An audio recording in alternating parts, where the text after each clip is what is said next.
बिस्मिल्लाहिर्रहमानिर्रहीम। अस्सलाम वालेकुम स्टूडेंट्स, आप सबको बाकमाल उर्दू चैनल पर खुश आमदीद। आज हम जमात नहम की उर्दू की नई मॉडल दरसी किताब से सबक नंबर 1 अखलाक हसना की मश्क का हल पढ़ेंगे। इसमें सबसे पहला सवाल है, दुरुस्त जवाब मुंतखब करें। स्टूडेंट्स, ये फेडरल बोर्ड के पेपर में सबसे पहला सवाल होता है जिसमें 15 जुमले आपको दिए जाते हैं 4 मुमकिना जवाबात के साथ, और आपने उनमें से बिल्कुल दुरुस्त एक जवाब जो है उसकी निशानदेही करनी होती है और फिर उस दुरुस्त जवाब के सामने मौजूद बबल को प्रॉपरली फिल कर देना होता है। ठीक है, तो यहाँ हम देखते हैं मश्क का पहला सवाल जो है वो हल करते हैं। पहला जुमला है यहाँ पे, हर मज़हब की बुनियाद किस चीज़ पर रखी गई है। इसका दुरुस्त जवाब जो है वो ऑप्शन जीम है, अखलाक।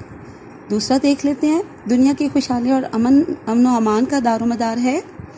ऑप्शन दाल इसका करेक्ट आंसर है, अखलाक की तरक्की पर।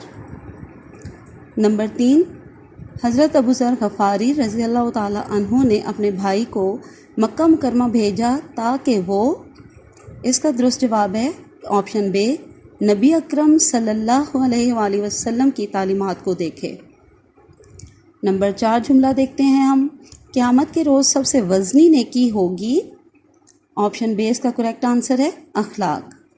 नंबर 5, एक हदीस मुबारका के मुताबिक कामिल मोमिन बनने के लिए ज़रूरी है कि, इसका ऑप्शन अलिफ करेक्ट आंसर है, जो अपने लिए पसंद करे वही दूसरों के लिए।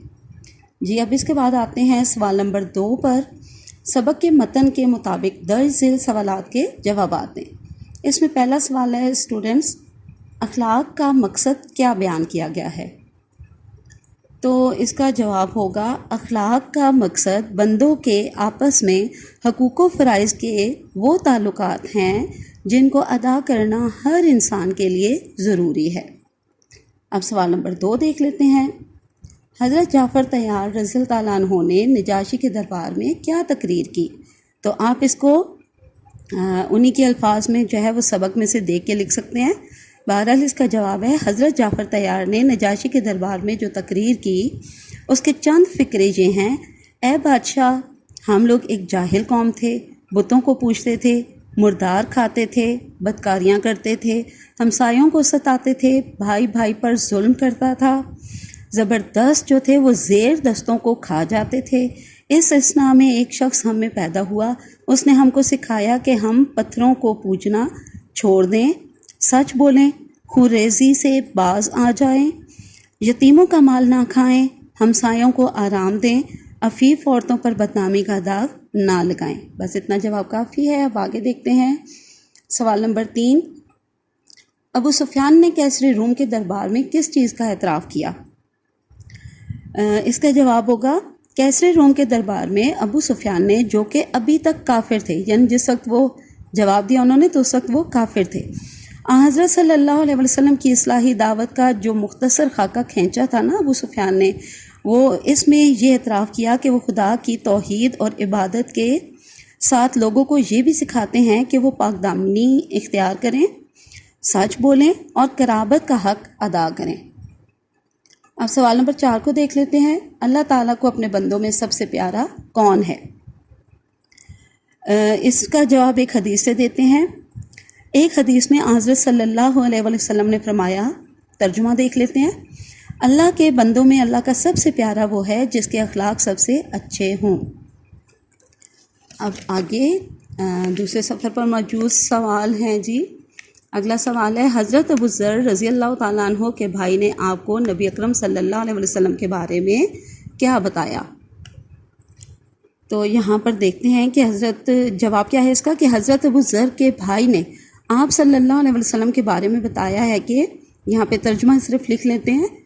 तर्जुमा, मैंने उसको देखा कि वो लोगों को अखलाक हसना की तालीम देता है। बस इतना जवाब बहुत है। अगला सवाल है, नबी अकरम सल्लल्लाहु अलैहि वसल्लम ने अपनी बासत का क्या मकसद बयान फरमाया। तो इसका जवाब है कि आप ख़ातिमुन नबीयीन सल्लल्लाहु अलैहि वसल्लम की बासत तकमीली हैसियत रखती है। ख़ुद आप सल्लल्लाहु अलैहि वसल्लम ने इरशाद फरमाया, तर्जुमा, मैं हुस्न अखलाक की तकमील के लिए भेजा गया हूँ। अगला सवाल देखते हैं, بحیثیت مجموعی سید سلیمان ندوی کا اسلوب بیان کیسا ہے؟ تو اس کا جواب ہوگا، سید صاحب جو ہیں انہوں نے کوشش کی ہے کہ ان کی تحریریں عام فہم ہوں، یعنی کہ ہر انسان کی سمجھ میں آ جانے والی ہوں، سادہ ہوں اور رواں ہوں۔ ان کی تحریروں میں علمی متانت کے ساتھ مقصدیت بھی پائی جاتی ہے۔ سیرت النبی صلی اللہ علیہ وسلم ہو یا پھر قرآن کی آیات کی شرح ہو یا ادب ہو، جو بھی، اس سب میں سید صاحب موقع محل کے مطابق دلیل کے ساتھ بات کرتے ہیں۔ ٹھیک ہے، آج کے لیے اتنا کافی ہے، اور باقی مشق کو ہم انشاءاللہ اس ویڈیو کے پارٹ 2 میں دیکھیں گے۔